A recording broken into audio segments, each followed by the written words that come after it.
الرحمن الرحیم۔ السلام علیکم ورحمۃ اللہ وبرکاتہ۔ چہل احادیث میں شمع فریدی مخاطب ہوں۔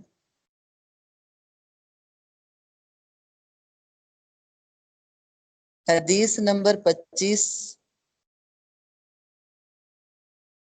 آج کا موضوع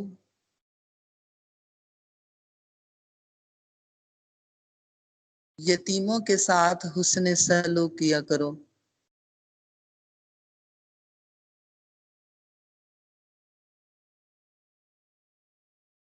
سورہ نساء کی آیت نمبر 10 میں فرمان الہی یتیموں کے بارے میں ان الذین یاکلون اموال الیتامی ظلما انما یاکلون فی بطونہم نارا وسیصلون سعیرا۔ ان الذین بے شک وہ لوگ یاکلون جو کھا جاتے ہیں اموال الیتامی یتیموں کا مال ظلمن ظلم کے ساتھ انما بے شک یاکلون وہ کھاتے ہیں فی بطونہم اپنے پیٹوں میں نارا آگ وسیصلون سعیرا ان قریب جھونکے جائیں گے وہ دوزخ میں یا بھڑکتی ہوئی آگ میں وہ جھونکے جائیں گے۔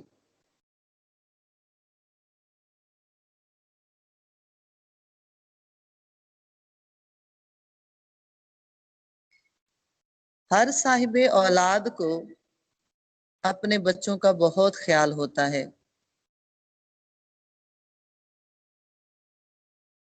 ان پر طرح طرح کے اندیشے آتے ہیں۔ کبھی سوچو بچار کرتے ہیں،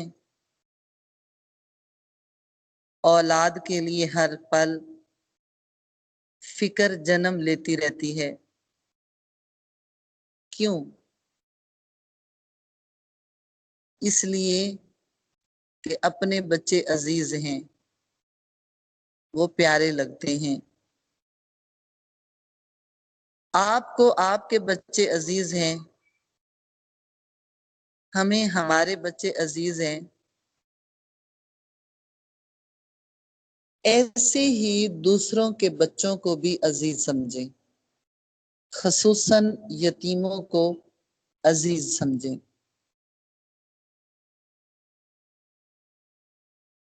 یہ یتیم بھی کسی کے پیارے ہیں،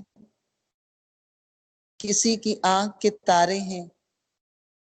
تو جیسی پرورش اپنے یتیموں کی چاہتے ہیں اپنے بعد، ایسے ہی دوسروں کے یتیموں کے ساتھ معاملہ و پرورش ہونا چاہیے۔ اللہ سے ڈریں، ظلم سے لوگوں کو روکیں، یتیموں کو تسلی اور تشفی دیا کریں۔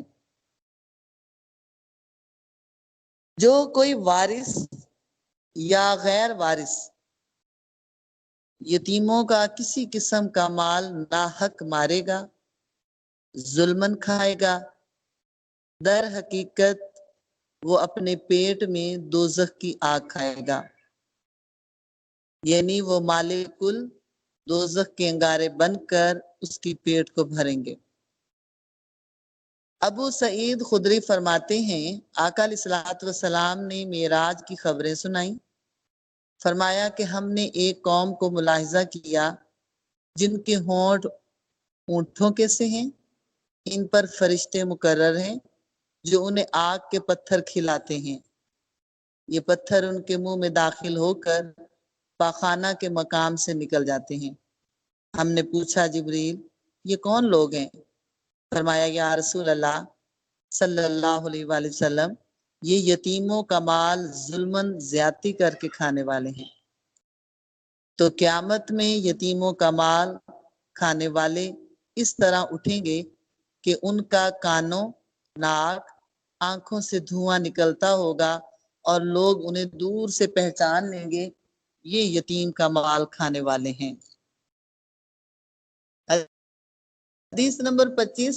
آج کے حدیث مبارک ان ابی ہریرہ سے روایت ان رجلا شکا الی رسول اللہ صلی اللہ علیہ وآلہ وسلم قسوة قلبہ فقال امسح راس الیتیم واطعم المسکین، رواہ احمد۔ ابو ہریرہ سے روایت ہے ان رجلا شکا، بے شک ایک آدمی نے شکایت کی الی رسول اللہ صلی اللہ علیہ وآلہ وسلم کی خدمت میں قسوةً قلبہ، دل کے سخت ہونے کی۔ فقالا، تو فرمایا آقا علیہ الصلوۃ والسلام نے امسح راس الیتیم، مسح کیا کر یتیم کے سر پر، وَأَطْعِمِ الْمِسْكِينَ، اور مسکین کو کھانا کھلایا کر، تیرے دل پہ نرمی آ جائے گی اور تیرا دل جو سخت ہے وہ نرم ہو جائے گا۔ اس کے برعکس دوسروں کے یتیم پر جو ظلم کرتا ہے تو دوسرے اس کے یتیموں پر ظلم کرتے ہیں۔ اپنے بچوں کی خیر چاہتے ہیں تو دوسروں کے بچے کی بھی خیر چاہیں۔ کر بھلا ہو بھلا، ایسے ہی جو ماں باپ کو ستاتا ہے اس کی اولاد اسے ستاتی ہے۔ جو اپنے اہل قرابت سے حسن سلوک کرتا ہے بوقت ضرورت اس کے عزیز اس سے حسن سلوک کرتے ہیں۔ جو دوسرے کمزوروں بوڑھوں کی مدد دستگیری کرتے ہیں اللہ ان کے بڑھاپے میں دوسروں کو ان کی دستگیری کرنے کی توفیق دے دیتا ہے۔ ایک شخص نے آقا علیہ الصلوۃ والسلام کی خدمت میں حاضر ہو کے عرض کی، یا رسول اللہ، میں ایک یتیم کی پرورش کرتا ہوں، کس حد تک اس کی سرزنش کروں؟ آپ نے فرمایا جس حد تک اپنی اولاد کی سرزنش کرتے ہو، یعنی ادب سکھانے کے لیے ڈانٹ ڈپٹ کرتے ہو یا تھپڑ مارتے ہو، تو اتنی ہی سرزنش کرنے میں کوئی حرج نہیں، لیکن اسی طرح جس طرح اپنی اولاد کے ساتھ۔ فضیل بن عیاض فرماتے ہیں کہ بعض اوقات یتیم کی تربیت کے لیے ایک تماچا مارنا اس کو حلوہ کھلانے سے زیادہ فائدہ دیا جاتا ہے۔ پٹائی کے بغیر تعلیم ادب اور رنجیدہ ہے، سیریس ہے، سمجھدار، بات کو سمجھنے والا ہے، اشارے کو سمجھنے والا ہے، پڑھنے والا ہے، پھر اس پٹائی کیے بغیر یعنی سرزنش کیے بغیر اگر وہ تعلیم اور ادب میں مہارت حاصل کر رہا ہے تو مناسب یہی ہے کہ پھر کسی قسم کی سرزنش نہ کریں، کیونکہ یتیم کو بلا وجہ مارنا، بغیر کسی وجہ کے مارنا عتاب الہی کا سبب ہے، اللہ کی ناراضگی کا سبب ہے۔ جب کوئی یتیم کو مارتا ہے اس کے رونے سے عرش الہی ہل جاتا ہے۔ اللہ پاک فرشتوں سے کہتا ہے، میرے فرشتوں اس بچے کو کس نے رلایا، جس کے باپ کو سپرد خاک کر دیا گیا؟ حالانکہ اللہ پاک خوب جانتا ہے۔ فرشتے عرض کرتے ہیں، یا رب العالمین، ہم نہیں جانتے۔ اللہ تعالیٰ ارشاد فرماتا ہے، فرشتوں میں تمہیں گواہ بنا کر کہتا ہوں، جو یتیم کو میرے لیے راضی رکھے گا میں روز قیامت اپنی طرف سے اسے خوشیوں سے تو یتیموں کے سروں پر خصوصی طور پر دست شفقت رکھنے سے دلوں پہ نرمی آ جاتی ہے، مسکینوں کو کھانا کھلانے سے بھی دلوں میں نرمی آ جاتی ہے۔ یتیموں کا سہارا، بیواؤں کا سہارا، کمزوروں کا سہارا، دیوانوں کا سہارا بن کر آنے والا خود یتیم بن کر آیا۔ آقا علیہ الصلوۃ والسلام آپ یتیم بن کر آئے، آپ کی عمر 9 سال، مکہ میں قحط سالی، قریش مکہ تمام مل کر جناب ابو طالب کے پاس آئے اور عرض گزار ہوئے کہ چلیے نا کعبہ میں جا کر دعا مانگے، اللہ بارش برسا دے۔ جناب ابو طالب نے اپنے یتیم بھتیجے کو لیا، اس کے بازو کو تھام لیا اور صحن حرم میں تمام قریش مکہ کھڑے ہیں۔ جناب ابو طالب اپنے یتیم بھتیجے محمد صلی اللہ علیہ وآلہ وسلم کو لیے کعبہ کی دیوار کے ساتھ ٹیک لگائے ہوئے ہیں، دعا کیا کرتے ہیں؟ اے مولا میرے اللہ، اس گوری رنگت والے بچے کے صدقے بارش برسا دے۔ روایات میں آتا ہے کہ ابھی دعا مکمل نہیں ہوئی کہ بادل عاشقانہ چال میں جھومتے ہوئے لہراتے ہوئے آئے، امڑ آئے، چاروں طرف سے امڑ آئے، اور گھر پہنچنے تک، قریش مکہ کے گھر پہنچنے تک زمین پر بارش نے جل تھل کر دی۔ تو یہ یتیم محمد الرسول اللہ ہیں صلی اللہ علیہ وآلہ وسلم۔ اسی طرح آپ کی خدمت میں ایک یتیم کا واقعہ ہے کہ ایک یتیم بچہ تھا، اس کا نام عبداللہ، اور اس کے چچا ان کی پرورش کر رہے تھے۔ اس بچے نے سنا کہ مدینہ میں آقا علیہ الصلوۃ والسلام ایک محمد جو نبی ہیں، نبی تشریف لائے ہیں، اس کے دل کے اندر اسلام کی محبت، اللہ پاک کی محبت اور آقا علیہ الصلوۃ والسلام کے دیدار کی طلب، جمال یار کی طلب پیدا ہوئی۔ بار بار کہتے تھے کہ چچا جان چلیں اس نبی کے پاس چلتے ہیں، مسلمان ہو جاتے ہیں۔ پہلے تو وہ ٹالتا رہا، اور ایک دن اس نے کہا کہ دیکھو بھتیجے، اگر تو محمد کا دین قبول کرنا چاہتا ہے، میں تجھ سے تیرا سب کچھ چھین لوں گا، حتیٰ کہ تیرے بدن پر تہمد تک باقی نہیں رہنے دوں گا۔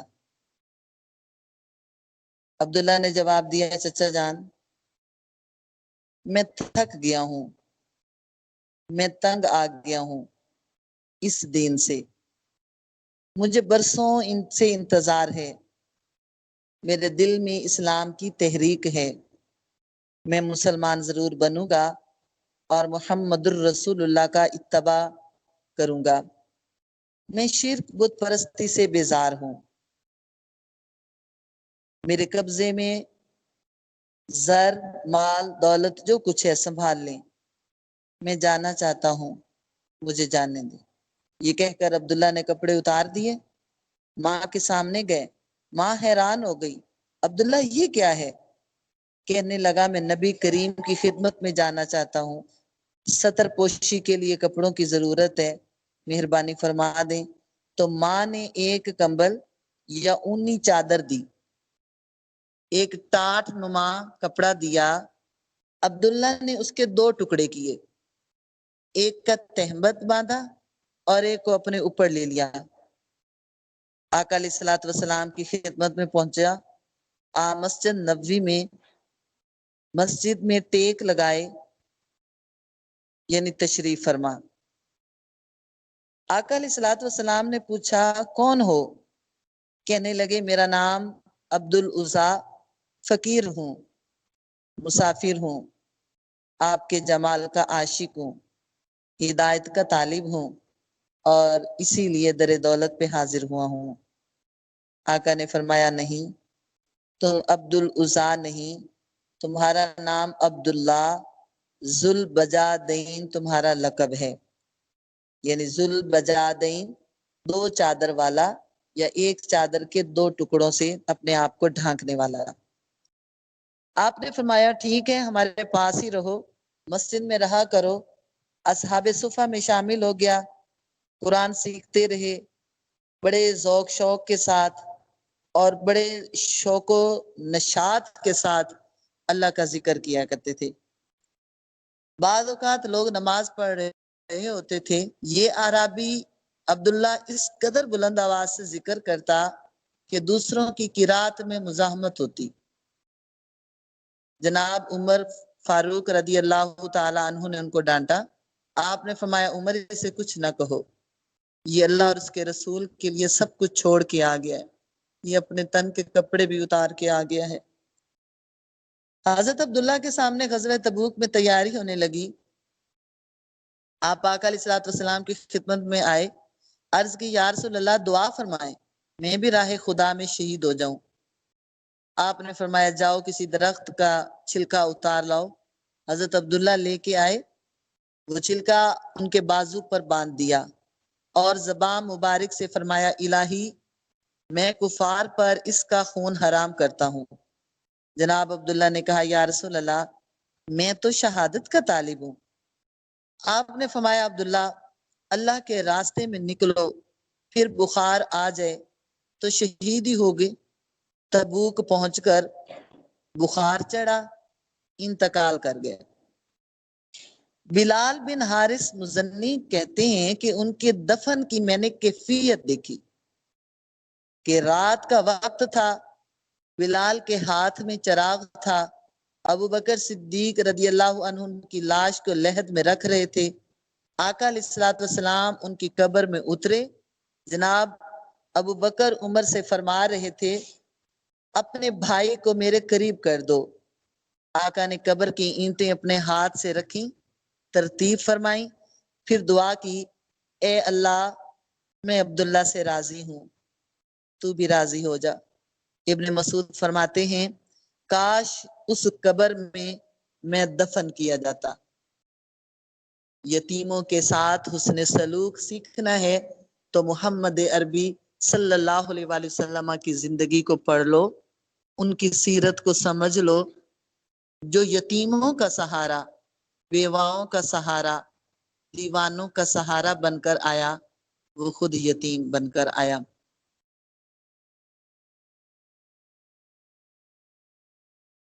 آقا علیہ الصلوۃ والسلام کا فرمان ہے جس نے کسی یتیم کے سر پر شفقت پیار سے ہاتھ پھیرا، اللہ پاک اس شخص کے لیے ہاتھ کے نیچے آنے والے ہر بال کے بدلے میں ایک نیکی لکھ دیتا ہے، ہر بال کے بدلے میں ایک گناہ مٹا دیتا ہے، ہر بال کے بدلے میں ایک درجہ بلند فرماتا ہے۔ یتیم مسلمان بچوں میں سے کسی یتیم کو اپنے ساتھ کھانا کھلانے پینے میں شریک رکھا کرو، یہاں تک کہ وہ اپنے پاؤں پر کھڑے ہو جائیں۔ تو جو اس طرح عمل کرے گا اللہ پاک ایسے شخص کے لیے جنت واجب کر دیتا ہے۔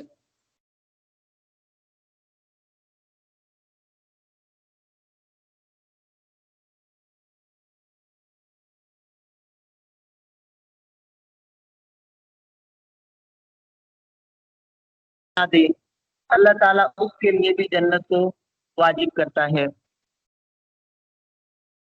گناہ کبیرہ 9 ہیں، اور ان 9 کبیرہ گناہوں میں سے یہ ایک گناہ ہے کہ یتیموں کے مال کو ہڑپ کر جانا، جیسا کہ سورہ نساء کی آیت نمبر 10 کے اندر ہے کہ وہ پیٹوں میں آگ کھا رہے ہیں۔ تو یہاں ایک سوال بھی ہے کہ پیٹوں میں آگ لگی ہوگی یا وہ آگ میں ہوں گے؟ تو یہ بات یاد رکھنا، یہ بات بہت غضب کی بات ہے کہ دونوں صورتوں میں ڈبل سزا، کیونکہ ڈبل ظالم کے ڈبل عذاب ہوگا کہ پیٹ میں بھی آگ ہوگی اور بذات خود بھی وہ آگ میں جل رہے ہوں گے۔ جیسے ڈوبتا ہوا آدمی پانی میں جاتا ہے تو پیٹ میں پانی بھر جاتا ہے اور خود وہ پانی میں ہوتا ہے، سیم اسی طرح یتیموں کا مال کھانے والا بندہ پیٹ میں بھی آگ بھری ہوگی اور بذات خود بھی وہ آگ میں ہوگا۔ ان الذین یاکلون